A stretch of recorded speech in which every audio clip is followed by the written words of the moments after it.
আপনি কি খুব বেশি চিকন বা রোগা পাতলা খুব বেশি খান কিন্তু তবুও ওজন বাড়ছে না? তাহলে এই ভিডিওটি আপনার জন্য।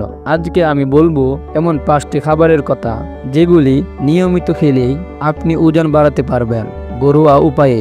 প্রতিদিন অন্তত 2টা সিদ্ধ ডিম খান, এতে থাকে প্রোটিন ও ফ্যাট যা ওজন বাড়াতে সাহায্য করে। কলা ও দুধ, একটি কলা আর 1 গ্লাস দুধ একসাথে খেলে শরীরে শক্তি আসে এবং ওজন বাড়ে দ্রুত।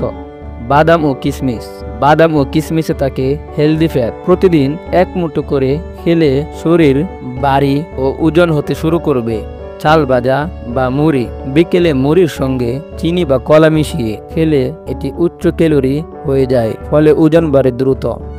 ঘুম ঠিক রাখতে হবে। ওজন বাড়ানোর জন্য সবথেকে বেশি গুরুত্বপূর্ণ অন্তত 7 ঘন্টা ঘুমানো উচিত। এই 5টি সহজ উপায় আপনার ওজন বাড়াতে সাহায্য করবে। আপনি যদি সত্যি চিকন বা রোগা পাতলা থেকে মুক্তি পেতে চান তাহলে এখন থেকেই শুরু করুন।